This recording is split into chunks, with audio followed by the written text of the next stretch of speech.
Hey, welcome back everyone. It is now basically the middle of August of 2022, and not only are we getting closer to other TV shows out there like Star Wars Andor, The Bad Batch 2, as well as Tales of the Jedi, which a lot of fans are really looking forward to that. We also have Mando Season 3 and the Ahsoka Tano series slated for next year, which, by the way, those two TV shows are by far the most anticipated ones because they are both going to be done by Jon Favreau and Dave Filoni, and Kathleen Kennedy has zero input on those TV shows, as well as a lot of others that are currently in the works. This is Mike Zero. Make sure to subscribe if you are new to the channel for future Star Wars updates. Also, by the way guys, make sure to drop a thumbs up on this video to support the channel. I thank you also very much for the kind support. It is greatly appreciated. Now, one thing about this new Star Wars universe is that Mando Season 3, in case you guys did not know, a couple of weeks ago we got that leaked teaser trailer for the show that was shown to fans over at Star Wars Celebration exclusively. And they're working toward releasing that, officially speaking, in the next couple of months. They're aiming for November, right around Thanksgiving, to drop a full-length trailer of The Mandalorian Season 3. Now, with that being said, pointing toward the third season, it is going to have a lot of revelations, as Jon Favreau stated that this season is going to have a lot of big reveals that are going to impact the Skywalker saga and how we view many of the Skywalker saga-oriented characters, including Palpatine, Anakin, Luke, and others out there. Now, with that being said, however, what's even all the more intriguing has a lot to do with what's been being, of course, done. What's been done for The Mandalorian Season 3, behind the scenes, and exactly what really involves within the story, right? Now, one thing about all of this that's really exciting has a lot to do with one of the major scenes that were filmed. Now, with Jon Favreau and Dave Filoni actively developing both Mando 3 and 4 for the Star Wars community, Disney is getting ready to make some big announcements by this fall for Disney Plus Day and D23.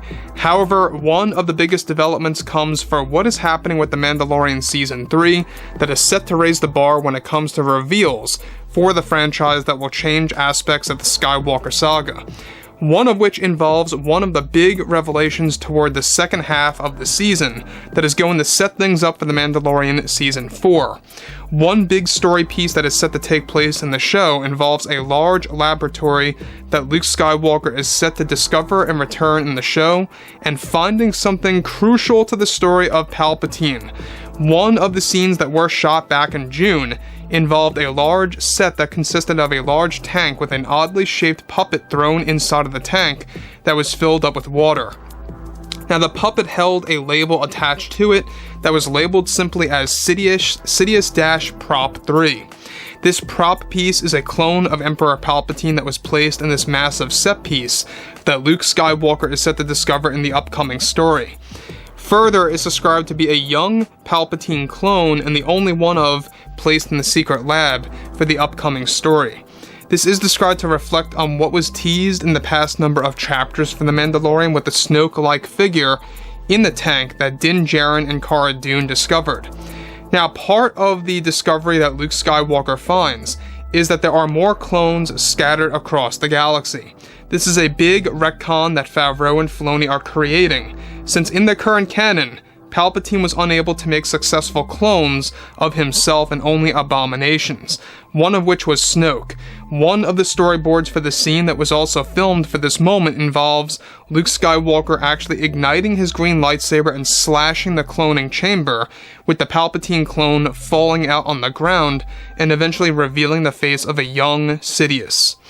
Now, let me just stop right here for 1 second before we get on to the more involved material, is that everything related to The Mandalorian Season 3, Jon Favreau and Dave Filoni had already teased this, that it's going to be very strong with the Force, and that this season is going to have a lot of callbacks to Star Wars Legends. We're talking about Dark Empire, Shadows of the Empire, and yes, even elements of the Thrawn trilogy, by the way, which will also be used in the Ahsoka series. The thing about this that I think a lot of fans are going to remain a little skeptical over is some fans I can see saying they're very tired of Palpatine, that they're over Palpatine, let's focus on the new. I understand that some fans, are going to have that thought process right now, but I'm actually all for this. I think that this is fantastic. The fact that they are tying everything to Dark Empire, and they're trying to undo elements of the sequel trilogy and making it more in line with Legends. You see what they're doing already? They're really retelling Legends as accurately as possible. This is literally a Dark Empire moment where young Palpatine clones are scattered across the galaxy and Luke Skywalker is destroying them. However, it's done in a different way. In Dark Empire, Luke actually destroys all of them in one shot, where here, Luke is actually finding them one by one. Now, to me, this is a very interesting way to kind of tease of what's to come for Palpatine in The Mandalorian Season 4. Even Ian McDiarmid, alright, teased that he is going to be involved in The Mandalorian Season 4, when he was questioned if he would be involved in the Mandoverse. Ian McDiarmid said something around the lines of, "Just wait and you'll see." I can't really say anything. So, he said the same exact thing for the Kenobi TV show, and what did we get? We got a Palpatine hologram, no less. So, as we always, have focused on the future, things that Favreau and Filoni are doing right now is actually quite expansive. Now, moving forward from this is of course where it is unveiled to be a setup of what's about to take place in Mando 4, to where John and Dave are gearing up on recreating the story of Dark Empire in the Star Wars franchise. This entire scene was already filmed and is currently being worked on in post-production.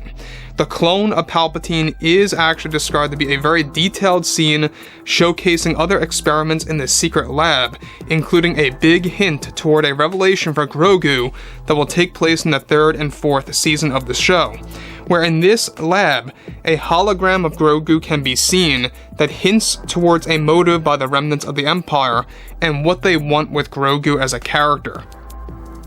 So, this is the biggest part about all of this, is that there's going to be a lot of secrets about Grogu in The Mandalorian Season 3 and 4. And Jon Favreau confirmed this about 2 weeks ago, that Grogu's going to be the center of the Skywalker saga eventually. Exactly how is a big mystery right now, but Favreau and Filoni said the revelations that they are making, no fan has guessed yet as of now. That really makes you wonder exactly how original the revelation of Grogu really is going to be.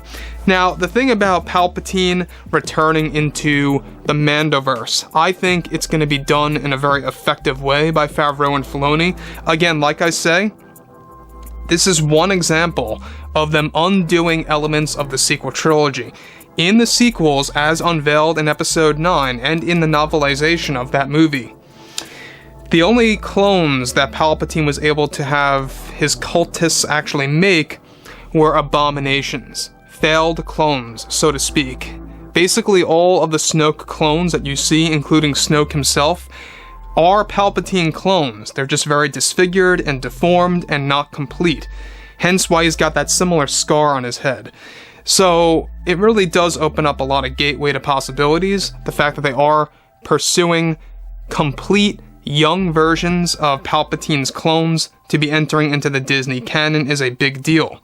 So anyways, guys, drop a comment below. Let me know what you guys have to say about this below in the comments, and if you guys did enjoy the content for today, make sure to drop a thumbs up on this video to support the channel. I thank you all so very much for the kind support, and I'll catch you guys next time.